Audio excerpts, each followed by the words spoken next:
안녕하세요. 조이입니다. 언제 갑자기 어떤 일이 닥칠지 모르고 사는 것이 언제나 평안할 수 없는 것이 인생인 것 같은데요. 아주 가까운 사람들이 크게 힘든 일을 겪었을 때 위로하는 게 막상 쉽지 않습니다. 오늘은 주위의 일상이 깨어진 분들, 낙담한 분들을 위해 어떻게 위로할 수 있는지에 대해 도움이 될 만한 책을 소개해 드리려고 합니다. 노먼 라이트의 어떻게 위로할까입니다. 이 책인데요. 두께는 한 요 정도 되는 책입니다. 내용은 읽기에 부담이 없이 쉽게 읽혀지는 책입니다. 다양한 사례를 다루기 때문에 크리스찬이 아닌 분들에게도 많은 도움이 되실 것입니다. 특히 어디서든 리더의 역할을 하고 계시는 분들은 꼭 읽어보시기를 추천합니다. 몇 년 전 친구의 남편이 사고로 중환자실에 계시다가 병원부터 장례식, 그리고 그 이후에 가깝게 계속 지켜보면서 위로하는 것이 얼마나 어려운 일인지, 나는 위로하는 방법을 잘 모르는구나 하는 생각이 들었습니다. 우연히 이 책을 보게 돼서 구입하게 되었고요. 책의 표지에 나와 있는 것처럼 무슨 말을 꺼내야 할지 막막한 순간 현명한 위로의 기술이 필요하다는 것을 알게 되었습니다. 제 블로그에 책의 내용과 목차를 조금 더 상세히 적어놨습니다. 다양한 위로의 사례, 상실, 트라우마, 자살, 우울증에 걸린 분들에게 도움이 되기 원하는 마음이 있으신 분들은 꼭 읽어보시기 바랍니다. 저자가 다룬 여러 가지 중에 먼저 상실에 대해 이야기해 보도록 하겠습니다. 인생은 계속된 상실의 연속인데요. 친숙한 환경을 상실하거나 다른 사람과의 관계를 맺을 기회가 끝나거나 자기 자신을 바라보는 방식이 변화를 겪을 때도 심리 내적 상실이 일어납니다. 신체적으로 나이가 들어가면서 겪게 되는 기능적 상실이 있다고 합니다. 그런데 가장 대처하기 힘든 상실 중에 하나가 상실의 위협이라고 저자는 말하고 있습니다. 뭔가 잃을 가능성은 존재하지만 우리가 거기에 대해 할 수 있는 일이 거의 없다. 스스로 삶을 통제할 수 있다는 생각이 무너진다. 잠재적 상실이 일어날 가능성을 예상하게 될 때 바로 상실이 느껴지는데요. 이때 무기력을 함께 경험한다고 저자는 이야기하고 있습니다. 가장 큰 상실은 사랑하는 사람의 죽음일 것입니다.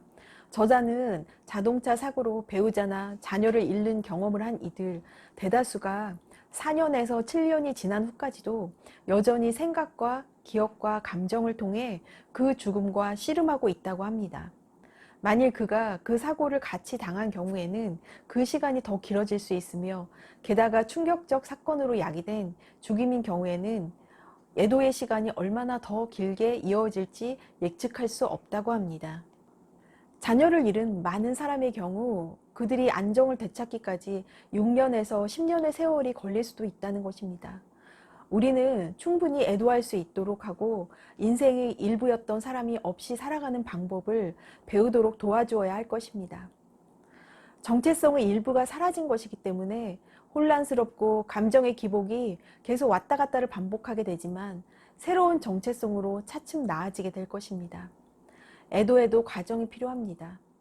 그가 해야 할 첫 번째 일은 그가 잃은 그 사람과의 관계를 새롭게 정립하는 일이다. 그는 그 사람과 자신을 연결하던 매듭을 풀어야 한다. 추억을 통해 건강하고 적절한 방식으로 마음속에 사랑하던 사람을 생생히 간직하는 일도 그런 변화에 포함된다. 상대방이 곁에 없어진 상태에서 새로운 정체성을 형성하는 일은 그가 회복 과정에서 거쳐야 하는 또 다른 단계이다. 저자는 위로라는 것은 지금 당장 할 수 있는 작은 것들을 하는 것이라고 이야기하고 있습니다. 간단한 전화를 받아주고 문제를 정확히 정의하도록 돕는 과정에서 어떤 식으로도 판단의 태도를 보이지 않으며 지지해주고 말을 들어주고 대안을 살펴보는 과정에 도움을 주고 자신의 삶을 안정적으로 유지하도록 도와줄 누군가가 필요한 것입니다. 해럴드 스미스의 말을 인용해 도울 수 있는 과정을 저자는 다음과 같이 이야기하고 있습니다. 누군가의 슬픔을 결코 해결할 수는 없으나 그 사람과 함께 묘지에 찾아갈 수는 있다. 슬픔을 함께 나누는 일은 해결의 문제가 아니다. 그것은 얼굴을 보아주고 곁에 와주고 기꺼이 방해받는 것을 감수하는 것이다. 소중한 이와의 영원한 헤어짐을 겪는 이들과 함께 어울리는 것이다. 슬픔이 통과하는 길은 잠깐의 단거리가 아니다. 그것은 단거리 경주가 아닌 마라톤이다. 아픔을 겪는 이들은 그가 정신이 이상해진 것처럼 보이고 비이성적으로 보이기도 하고 전혀 딴 사람처럼 느껴질 수 있습니다. 하지만 지금 그는 평범하지 않은 사건에 반응 중이라는 것입니다. 충격적인 경험을 겪었다면 주의력 결핍 장애 증상까지 보일 수도 있다고 언급하고 있습니다. 하지만 이런 것이 정상적이고 자연스러운 것이라는 것을 알려줄 필요가 있습니다. 그는 미친 것도 아니고 미치지도 않을 것이다. 이런 확신이 그 무엇보다도 커다란 위안을 줄 수 있다. 도움을 주는 사람이 기한을 정할 수도 없고 지속적인 관심을 갖는다는 것은 쉬운 일이 아닙니다. 실제 많은 사람들이 초반에는 도움을 주는 마음을 가지다가 금방 지칩니다. 때로는 상대방의 슬픔과 문제에 자신이 압도당할 수 있습니다. 저도 좋은 마음으로 시작했지만 번아웃되는 경험을 종종 했습니다. 도움을 준다는 것이 그냥 선한 의도로만 가능한 게 아닌 거죠. 저자는 이것을 감정적 탈진이라고 말하고 있습니다. 이는 다른 누군가를 돕고 싶은 마음에서 비롯된 스트레스라는 것입니다. 남을 돕는 데 있어서 자신의 가치는 그들을 위해 함께 있어주는 데서 드러난다. 너무 과한 감정이입으로 인해 그가 느끼는 감정을 지나칠 정도로 공감할 경우 그가 진 짐들을 당신 어깨에 대신 지고 다니게 될 것이다. 이것은 당신의 일이 아니다. 당신이 돕는 그 사람이 당신의 손이 아닌 하나님의 손 안에 있음을 기억하라. 우리가 가진 한계를 인식하고 우리가 할 수 있는 그 이상을 하지 말아야 된다고 생각합니다. 정말 도움을 줄 수 있는 사람이 나인지 다른 사람인지 확실히 분별하는 것도 중요합니다. 지혜로운 의견이나 대답도 상대방이 듣고 받아들일 수 있는 적절한 순간에 주어져야 하며 문제를 직면할 수 있도록 도와주어야 할 때도 있습니다. 다른 사람을 돕기 원한다면 첫 번째, 격려하십시오. 격려란 영감을 주는 것, 선택된 방침대로 계속 해나가도록 하는 것, 용기나 확신을 주는 것이며 또한 상대방이 가치와 존엄을 지닌 사람임을 인정하는 것이다. 이 과정에는 이해해주고 생각의 방향을 재조정해주고 초점을 부정적인 데서 긍정적인 데로 크게 전환시켜주는 것 등이 포함된다. 그 사람 자신의 믿음과 소망이 자랄 때까지 당신이 가진 믿음과 소망을 그에게 꾸어주는 것이라 할 수 있다. 여러분이 가진 믿음과 소망을 그에게 꾸어준다는 말은 너무나 멋진 말입니다. 꾸어준다는 것은 내가 받을 수 있다는 것을 의미하기 때문이죠. 꼭 그 상대방에게 받지 않아도 우리는 남에게 베풀어 준 것을 다른 방법으로 받게 될 수 있다는 것입니다. 세상에 공짜가 없다고 하는데요. 돕고 격려하는 것도 보이지 않는 돈처럼 가치 있고 되돌려 받는 일이라는 것을 아셨으면 좋겠습니다. 두 번째, 도움을 주는데 가장 중요한 자원은 공감입니다. 공감이란 그의 눈으로 상황을 바라보고 그가 느끼는 대로 느끼는 것이다. 세 번째, 경청하라입니다. 누군가를 돕고 싶은 마음이 있으면 그를 위해 함께 있어주라. 함께 있어주는 것이 기적을 일궈낸다. 누군가에게 도움이 되고 싶으면 경청하라. 한 사람이 다른 누군가에게 줄 수 있는 가장 큰 선물 중 하나는 경청의 선물이다. 경청은 그냥 듣는 게 아닙니다. 저자는 성공적인 의사소통은 7%의 내용, 38%의 목소리 톤, 55%의 비언어적 표현이라고 언급하고 있습니다. 말로 표현하지 않는 것을 눈으로 읽을 수 있습니다. 경청은 그냥 말을 듣는 것이 아닌 것이죠. 경청하는 방법 첫 번째. 경청하는 것은 이야기하는 이에게 마음을 쓰고 공감해 주는 것과 관련된다. 경청은 상대방의 감정을 이해하기 위해 노력하고 있고 그 사람을 위해 귀를 기울인다는 것을 의미한다.